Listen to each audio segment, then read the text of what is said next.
시청자 비평 플러스에서 YTN을 들여다봅니다.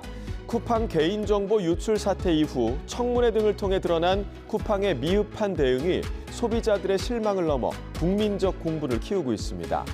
각종 의혹도 제기되며 쿠팡에 대한 정부의 엄중한 조치가 필요하다는 목소리도 높아지고 있는데요. 이번 쿠팡 논란을 다룬 YTN 보도들 오늘 뉴스 리뷰와이에서 살펴봅니다. 화면 너머의 목소리까지 듣고 답해드립니다. 시청자 톡톡Y로 도착한 의견들 함께 들어보시죠.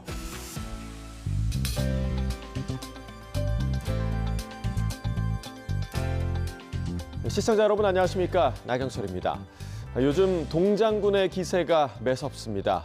강추위가 시작될 때인 건 맞지만 기온이 뚝 떨어졌다가 또 금세 풀리고 하루 중에도 일교차가 크게 벌어지는 등 급격한 기온 변화로 우리 몸이 제대로 적응하기 힘들어졌습니다. 자, 이럴 때일수록 건강 정말 조심하셔야 하는데요. 특히 뇌혈관 질환 주의하셔야 합니다. 기온이 급격히 떨어지면 혈관이 수축하면서 혈압이 오르기 쉬운데요. 전문가들은 따뜻하게 체온을 유지하고 외출 전후 몸 상태를 살피는 것, 또 규칙적인 식사와 충분한 수분 섭취가 무엇보다 중요하다고 강조합니다. 춥다고 몸을 웅크리기만 할 게 아니라 내 몸을 한 번 더 챙겨야 하는 계절입니다. 겨울을 안전하게 보내기 위해 항상 유념해 두시길 바랍니다. 자, 그럼 이번 주 시청자 비평 플러스 뉴스 리뷰와이로 먼저 시작합니다.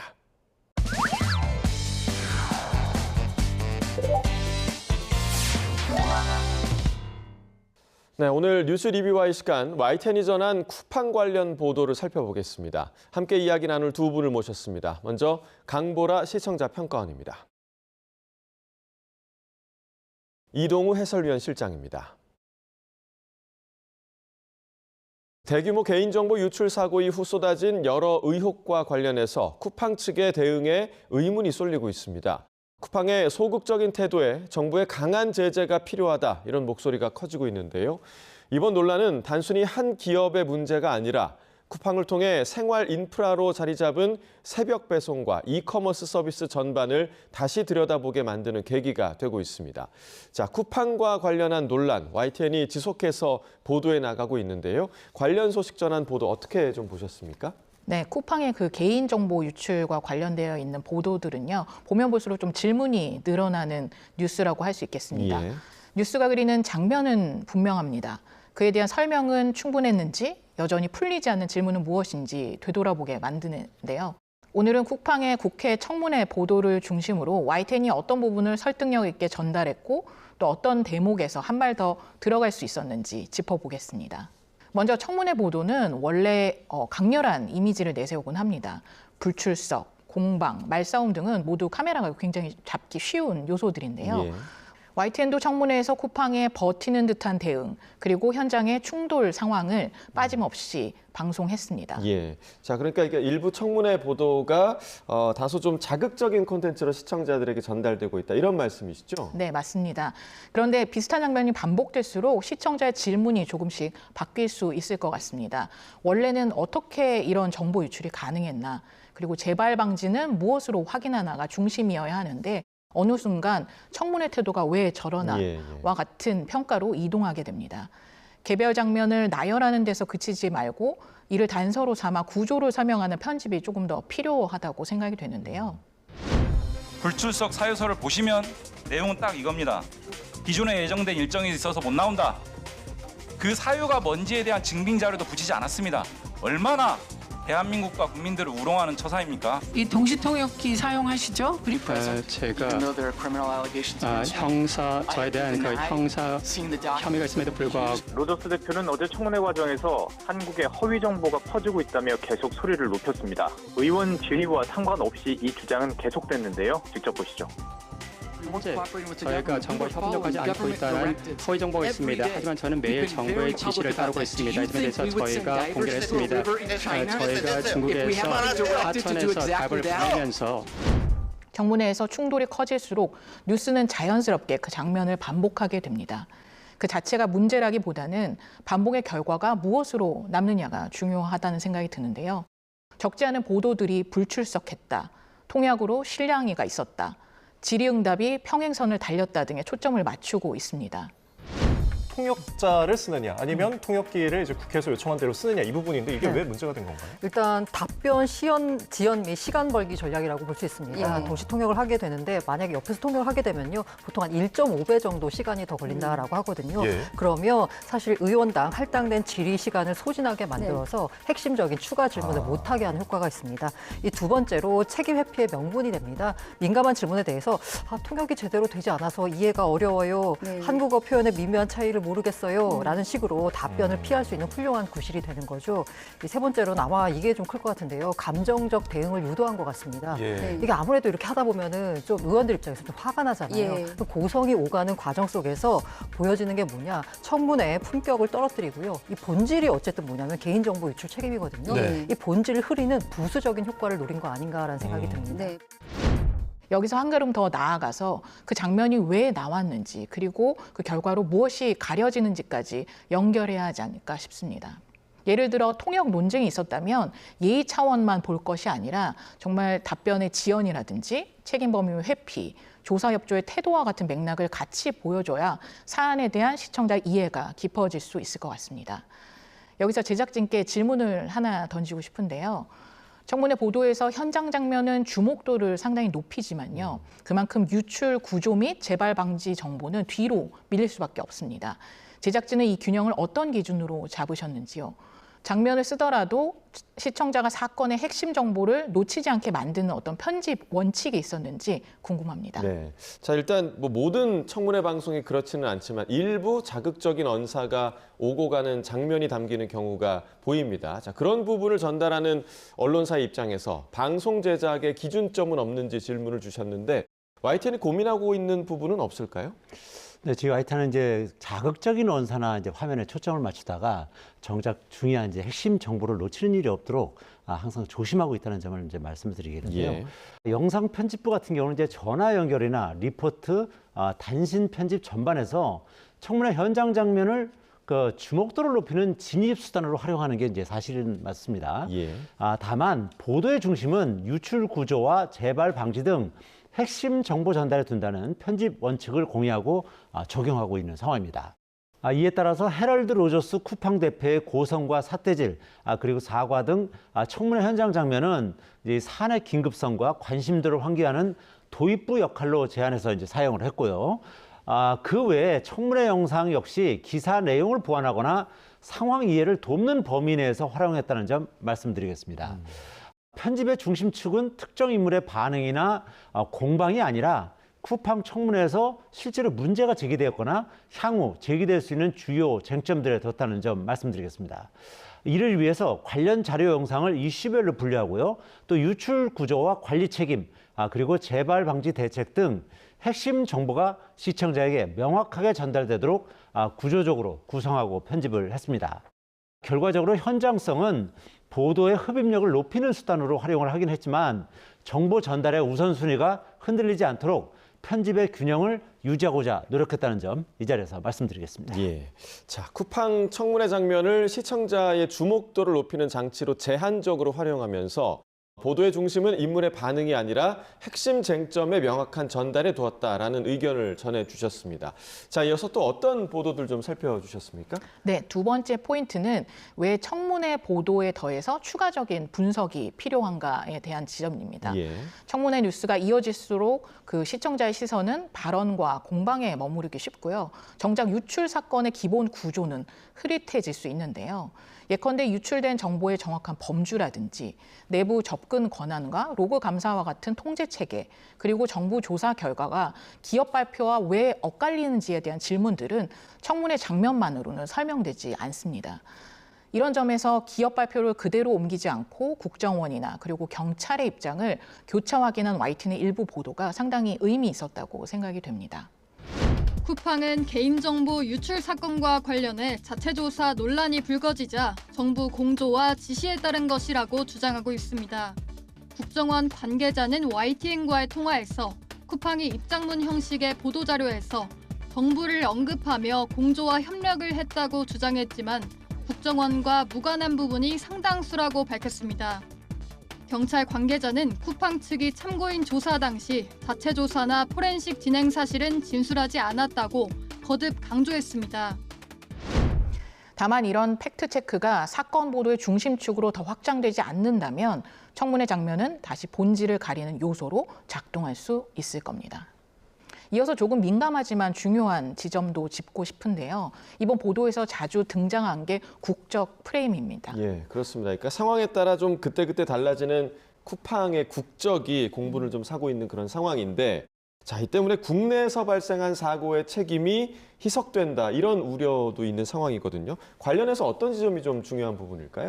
네, 거기에 미국 기업, 미국 경영진, 그리고 중국 출신 전 직원, 이런 표현들이 이제 반복될수록 시청자들의 분노가 특정 국가에 대한 어떤 정서적인 평가로 흐를 위험이 있습니다. 하지만 언론이 잡아야 할 핵심은 국적이 아니라 구조라는 생각이 드는데요. 예를 들어 미국 상장사라서 책임을 회피한다는 문제 제기를 하려면 후속 질문이 따라야 할 겁니다. 그 지배 구조가 어떤 규제 공백을 만들어내는지, 그리고 국내에서 피해가 발생했을 때 어떤 감독, 제재 장치가 실제로 작동할 수 있는지 함께 알려줘야 할 것 같습니다. 잘 생각해 보면 한국 소비자나 한국을 생각하고 있는 것이 아니라 미국 투자자를 염두에 둔 모든 행위를 하고 있다. 지금 보시면 한국 정부와 갈등을 불사하면서까지 조사 결과를 발표하고 또 이를 토대로 보상까지 발표하지 않습니까? 네. 이게 뭐냐면 미국 현지에서 나오는 집단 소송을 대비하는 거거든요. 이때 유리하게 작용할 수 있기 때문에. 쿠팡에서 또 김범석 의장이 발표한 그 성명서들이 대한 어필하고 이야기 위한 그런 성명서였다고 평가합니다. 쿠팡 그 미국 회사를 굉장히 작은 회사, 중소기업으로 표현을 하고 작은 회사로서 보호를 받아도 육성된다는 식으로 이제 표현을 하고 있습니다. 한국은 굉장히 공격적인, 한국은 다른 전략이시죠. 여기에 국적 프레임만 남으면 해법이 감정적 결론으로 끝나기 쉬울 것 같은데요. 외국인이어서 문제다가 아니라 어떤 기업이든 이런 구조라면 똑같이 반복될 수 있는 문제라는 쪽으로 저희가 관심을 좀 더 돌려놔야 할 것 같습니다. 뉴스 비평의 관점에서는 이 부분이 특히 좀 중요할 수밖에 없는데요. 보도에서 비판은 강하게 하되 타깃을 특정 국가가 아니라 시스템에 두어야 하지 않을까라는 생각이 듭니다. 그러기 위해선 법과 제도, 그리고 세계 시장 구조와 흐름을 들여다보는 언론 보도가 훨씬 중요하다는 생각이 드는데요. YTN은 쿠팡의 보상안을 총액은 큰데 체감은 작다, 쪼개기 구조다라고 설명했는데, 여기서 한 걸음 더 들어가면 왜 기업이 이런 선택을 했는지도 보일 겁니다. 그러니까 사태 수습을 위한 노력이라고 보이기보다는 속내가 좀 뻔한 그런 그 보상안에 기업의 민낯을 좀 적나라하게 드러냈다, 이런 지적도 좀 따른 것 같아요. 네, 그렇습니다. 배상이 아니라 보상이라는 그런 표현들도 그렇습니다. 법적으로는 책임이 엄연히 다른 표현이기 때문인데요. 마찬가지로 1조 6천억 원이라는 숫자도 크고 작음의 문제가 아니라 실제 피해 구제로 이어지는 구조인지가 훨씬 더 중요해집니다. 그런데 막상 나오고 나서는 좋은 소리는 못 듣는 것 같습니다. 그 이유는 뭡니까? 일단 총액만 보면 역대급이 맞습니다. 말씀하신 금액 1조 6,850억 원인데요. 이게 인당 그 체감하는 금액이 얼마 되지도 않고요. 그리고 이게 청문회를 하루 앞두고 발표해서 좀 어쩔 수 없이 급한 불 끄기를 한 거고, 이게 탈퇴한 고객을 돌아오기 위한 마케팅 비용이라고 보는 게 맞지, 이거를 어떤 정한 잘못한 것에 대한 피해 보상안이라고 보기에는 좀 적절하지 않은 측면이 많은 것 같습니다. 네, 앞으로 시장 지배적 지위 남용 행위를 한 기업에 대한 경제 형벌이 없어지는 대신에 정률 과징금 한도가 현행 관련 매출액의 6%에서 20%로 대폭 올라갑니다. 그래서 언론의 역할은 감정을 전달하는 데서 멈추지 않습니다. 기업의 책임이 어떤 규칙으로 계산되고 있는지, 그리고 제도적 대안이 실제로 작동할 수 있는지를 지속해서 물어야 합니다. 여기서 제작진께 두 번째 질문을 던지고 싶습니다. 이 사안이 청문회 장면을 넘어서 실제 변화로 가려면 언론이 고민해 볼 수 있는 수준의 재발 방지 최소 기준을 만들어 심층 보도해야 한다고 보거든요. 보안 관리에 대한 접근 권한을 통제한다든지 로그 감사 문제라든지 조사 협조 의무 같은 것들을 체크리스트로 놓고 누가 언제까지 무엇을 했는지 순차적으로 말이죠. 혹은 그 이후에 시청자 또는 언론의 시각에서 가질 수 있는 의문사항에 대한 지적 등이 담겨도 좋을 것 같습니다. 제작진은 이런 형태의 탐사형 보도를 기획할 의향이 있으신지 궁금합니다. 네, YTN은 당연히 탐사 보도 프로그램을 기획할 의향을 가지고 있고요. 다 3천만 명이 넘는 그 이용자들의 개인정보가 유출되는 쿠팡 사태는 여러 가지 구조적 문제점들을 이제 드러낸 거 아니겠습니까? 예. YTN은 대규모 정보 유출 사태 이후에 한 달 동안 매일 빠짐없이 쿠팡 관련 아이템을 취재하고 보도하면서 문제점들을 지적한 바가 있어요. 하지만 방송 뉴스의 시간적 제약으로 한 번에 긴 분량의 보도는 하기 어려운 게 사실이었습니다. 따라서 향후 단편적 보도들을 종합하는 것은 물론이고요. 재발 방지책 등을 모색해보는 내용 중심의 쿠팡 사태 관련 시사 제작 프로그램을 기획하려는 계획을 가지고 있습니다. 다만 이번 쿠팡 사태는 현재 진행형이고요. 또 조사 결과 등이 최종적으로 나오지 않은 만큼 사태 추이를 조금 더 지켜볼 필요가 있다 이렇게 판단을 하고 있습니다. 따라서 적절한 시기가 된다면 호흡이 긴 탐사형 시사 제작 프로그램을 통해서 대규모 정보 유출 사태의 문제점을 되짚어보고 재발 방지책을 모색해 보도록 하겠습니다. 현재 보도제작국에서 만들고 있는 팩트 추적이라는 프로그램에서 쿠팡 사태 관련 탐사 보도 제작물을 편성할 가능성이 높다. 이렇게 예상을 하고 있습니다. 예. 자, 이번 쿠팡 청문회를 두고 기업과 정부의 신경전만 남긴 채 마무리가 됐다라는 평가가 이어지고 있습니다. 거기에 대립이 장기화할 수 있다는 전망까지 나오면서 우려의 목소리가 커지고 있는데요. 수천만 명의 소비자와 또 수만 명의 노동자가 얽힌 사업을 운영한다면 그에 걸맞은 책임에서 결코 자유로울 수는 없겠죠. YTN은 쿠팡과 관련한 여러 논란의 책임 소재 그리고 제도적 보완점과 그 과정에서 드러나는 구조적 문제들을 앞으로 꾸준히 짚어가면서 보도하겠습니다.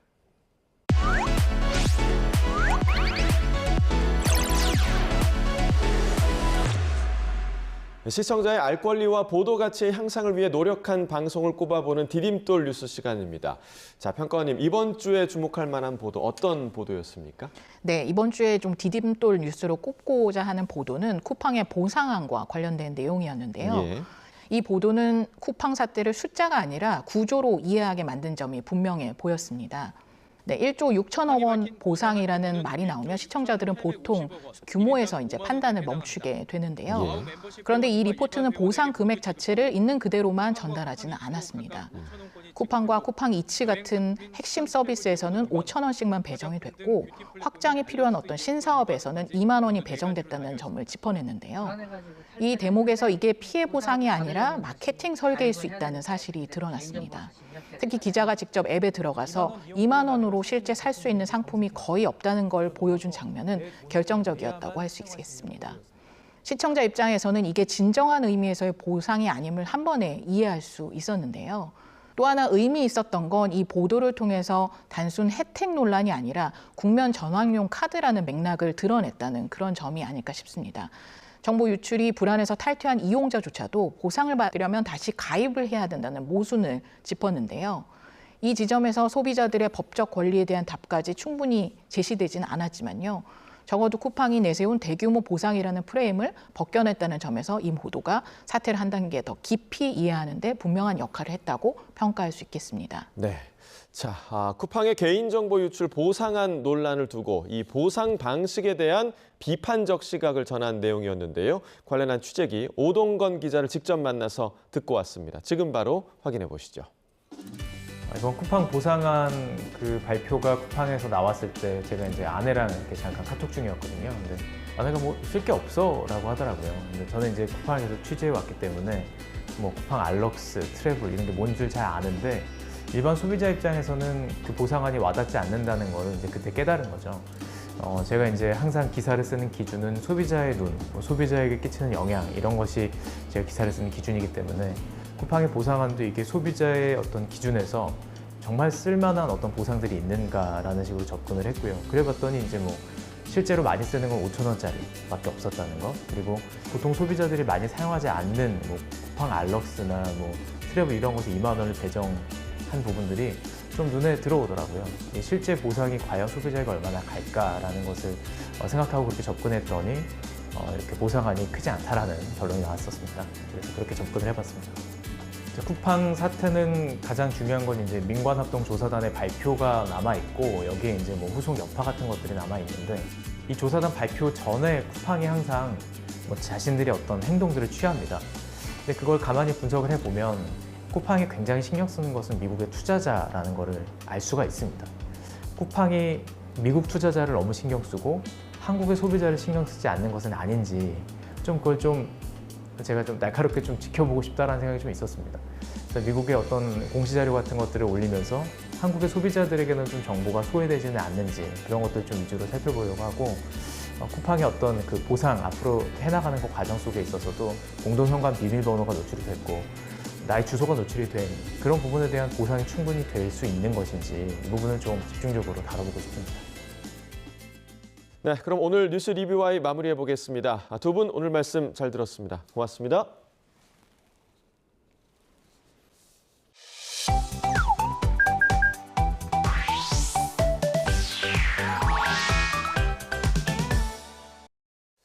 뉴스는 전달로만 끝나지 않습니다. 뉴스를 본 시청자의 생각이 더해질 때 비로소 완성되는데요.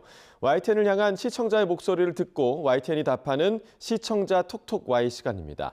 오늘부터는 이 시간을 책임질 새로운 얼굴이 합류합니다. 어떤 의견이 들어왔을까요? 지금 바로 확인해 보시죠. 안녕하세요, 황지연입니다. 뉴스를 봐도 풀리지 않는 궁금증, 앞으로 제가 속 시원하게 풀어드리겠습니다. 그럼 시청자 톡톡 Y 첫 번째 보도부터 살펴볼까요? 기온이 내려가면서 겨울에 더 기승인 노로바이러스가 다시 고개를 들었습니다. 특히 올해는 번지는 속도가 빨라졌습니다.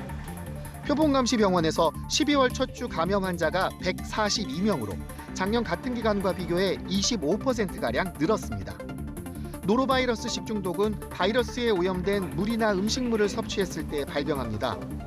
구토와 설사, 발열 등의 증상이 나타났다가 보통 2, 3일 뒤 호전되는데 감염력이 아주 강한 게 문제입니다. 지난달 발생한 환자의 절반은 어린이집이나 학교에서 집단 생활하는 소아 청소년에 집중됐습니다. 보도는 노로바이러스의 엄청난 전파력과 특성을 담고 있지만 어린아이들 사이에서 유행하는 원인이나 이 시기에 특히 유행이 빨라지는 이유는 무엇인지 구체적인 설명이 부족했다는 시청자 의견이 있었는데요. 그렇다면 노로바이러스가 유행하는 이유는 무엇일까요? 코끝이 시린 겨울이 되면 생각나는 음식 중 빼놓을 수 없는 것, 바로 굴이죠. 날것으로 먹어도 맛있고 구워 먹어도 맛있는 굴. 그런데 언제부터인가 겨울이 되면 맘 놓고 먹기엔 무서운 음식이 됐다고 하는데요. 그 이유는 바로 노로바이러스 때문입니다. 이 바이러스는 저온에서 활동이 활발해지는 균특성상 영하 20도에서도 살아남는가 하면 심지어 60도에서 30분 동안 데워도 감염성이 유지된 채 끈질기게 살아남는다고 합니다. 겨울 제철 음식으로 손꼽히는 굴이나 조개의 신선함을 즐기기 위해 익히지 않고 먹는 분들 많으시죠? 자연환경을 중심으로 이미 퍼질 대로 퍼져버린 노로바이러스는 물속에 살아있는 생물을 매개로 우리 사람에게 전파되는데요. 그런데 올해 특히 영유아를 중심으로 감염이 크게 늘었다고 합니다. 보통 노로바이러스는 어른보단 아이들 사이에서 더 유행하는데요. 최근 질병관리청 통계를 보면 18세 미만 아이들이 절반 이상을 차지하는 것만 봐도 알 수 있습니다. 이유를 살펴보니 어른들은 이미 노로바이러스에 걸리고 낫고를 반복하면서 면역력이 생겼지만 아이들의 경우에는 면역력이 없는 상태에서 생애 처음으로 바이러스를 만나다 보니 아이들끼리 만나는 족족 노로바이러스에 감염된다고 합니다. 노로바이러스의 주요 증상을 보면 장염과도 비슷한데요. 갑작스러운 구토와 설사, 그리고 복통과 발열이 동반될 경우 노로바이러스를 의심해 보시기 바랍니다. 그렇다면 예방 수칙까지 알아볼까요? 비누를 사용해서 30초 이상 손을 씻는 건 기본이고요. 식재료를 흐르는 물에서 세척해 85도 이상에서 1분 이상 충분히 익히는 게 중요합니다. 간단하죠? 예방 수칙 잊지 말고 건강한 겨울 보내시기 바랍니다. 두 번째 시청자 궁금증 보도로 확인해 볼까요? 지난해 태어난 아기 부모의 육아휴직 사용률은 34.7%로 1.7%포인트 상승하며 역대 최고 수준을 기록했습니다. 특히 아빠의 출생연도 육아휴직 사용률은 2.7%포인트 상승하면서 처음으로 10%를 넘었습니다. 아빠의 출생연도 육아휴직 사용률은 2021년 4%대에서 2022년과 2023년 7%대로 상승하는 등 지속적으로 증가하고 있습니다. 육아휴직 문화가 빠르게 확산하고 제도적 뒷받침도 영향을 준 것으로 분석됩니다. 보도는 아빠의 육아휴직 사용률이 역대 최대를 기록했다고 전하면서 그 배경을 분석했는데요. 크게 늘어난 아빠 육아휴직 사용률을 OECD 회원국과 비교해서 본다면 국제적인 기준과 시각을 넓히는 데 도움이 될 것 같다는 시청자 목소리가 있었습니다. 그렇다면 우리나라와 비교해 OECD 회원국들의 남성 육아휴직 사용률은 어떤지 알아볼까요? 아이를 키우기 위해서는 절대적인 시간이 필요한 만큼 육아휴직은 선택이 아닌 필수라고 하죠. 최근 들어 우리나라의 남성 육아휴직도 증가하고 있다는데요. 그럼에도 불구하고 한국의 아빠 육아휴직 비중은 여전히 OECD 주요국보다는 낮은 수준이라고 합니다. 경제협력개발기구 OECD 자료를 보면 2023년 기준 한국의 출생아 100명당 전체 남성 육아휴직자 수는 21.9명으로 통계를 비교할 수 있는 14개 회원국 중에 꼴찌에서 4번째였는데요. 스웨덴, 노르웨이, 독일, 일본, 이탈리아보다 적은 수준이죠. 다만 OECD 통계는 집계 방식 차이로 출생아 100명당 육아휴직자 수가 100명을 넘는 경우가 발생하는데요. 당해연도 출생아의 부모로 대상을 한정하지 않고 만 1세 이상 영유아 어린이 자녀를 둔 모든 육아휴직자 수를 집계했기 때문이라고 합니다. 하지만 육아휴직 기간 자체를 비교해보면 우리나라는 52주로 OECD 회원국 중 상위권에 속한다고 하는데요. 핀란드가 143.5주로 가장 길고 이어 헝가리, 슬로바키아, 라트비아, 노르웨이, 에스토니아 순으로 한국은 7번째입니다. 하지만 제도적으로 갇혀있는 것과는 별개로 소득 감소, 고용 불안, 사내 눈치 등으로 실제 사용률은 적을 수밖에 없다는 거죠. 우리나라의 육아복지 수준이 일과 가정의 양립을 가능케 하는 세계적 수준이 되려면 앞으로 더 많은 노력이 필요해 보이네요. 오늘 마지막 주제는 최근 이슈가 됐던 성면 보도에 대한 의견입니다. 앞서 YTN 보도로 청계천 산책로에 1군 발암물질인 성면 폐기물들이 방치됐다는 사실이 알려졌습니다. 그런데 환경단체 추가 조사 결과 청계천뿐 아니라 여의도 한강공원에서도 성면이 포함된 폐기물이 다수 발견됐습니다. 여의도 한강공원 안 시민들이 많이 찾는 산책길입니다. 1시간가량 주변을 둘러봤는데 이렇게 성면이 포함된 것으로 추정되는 건축 폐기물이 곳곳에서 발견됐습니다. 아이들도 자주 찾는 공원인 만큼 시민들은 적은 양이라도 걱정된다는 반응입니다. 청계천 산책로에 이어 한강공원에서까지 성면이 포함된 폐기물이 발견됐다는 소식을 전해 시민 걱정이 이만저만이 아닌데요. 알고는 있지만 정확히 유해물질인 성면에 대한 자세한 설명이 뒷받침됐으면 한다는 시청자 의견이 있어 가지고 와봤습니다. 성면이 몸에 해롭다는 말 한 번쯤 들어보셨나요? 구체적으로 뭐가 어떻게 해로운 건지 제가 깔끔하게 정리해드릴게요. 먼저 성면이 뭔지부터 알아야겠죠. 성면은 길이와 폭의 비율이 3대1 이상 되는 길쭉한 모양을 가진 자연 광물에서 나오는 섬유를 통칭한다고 합니다. 열에 강하고 부식이나 마모가 잘 되지 않고 시멘트와 같은 다른 제품과 섞으면 강도도 좋아져서 현대 산업사회에서 상업적으로 널리 이용됐는데요. 우리 몸은 외부의 먼지가 호흡기를 통해 들어오게 되면 대부분 호흡기 입구에서 걸러집니다. 깊숙이 침투해도 이물질에 대한 공격과 청소를 담당하는 폐조직의 대식세포가 어느 정도 정화를 해낸다고 하는데요. 하지만 광물의 경우는 가늘고 긴 미세한 섬유 구조로 돼 있어서 인체에서 쉽게 정화가 되질 않는다는 겁니다. 성면은 보기엔 그냥 단단한 돌이지만 눈에 보이지 않는 섬유가 공기중으로 날릴 경우에 반영구적으로 우리 몸속에 남아 계속해서 손상을 주며 많은 질병을 유발하게 됩니다. 이에 따라 1987년 WHO 산하 국제암연구소에서는 성면을 1군 발암물질로 지정했고요. 세계적으로도 성면의 사용을 금지하고 있는데요. 우리나라의 경우 1990년부터 규제를 시작하고 2015년부터 성면 사용을 전면 금지하고 있다고 합니다. 여러분이 남겨주신 궁금증 속 시원하게 풀리셨나요? 앞으로도 알찬 내용으로 시청자 톡톡 Y를 채워보겠습니다. 우리 그럼 다음 주에 만나요. 안녕!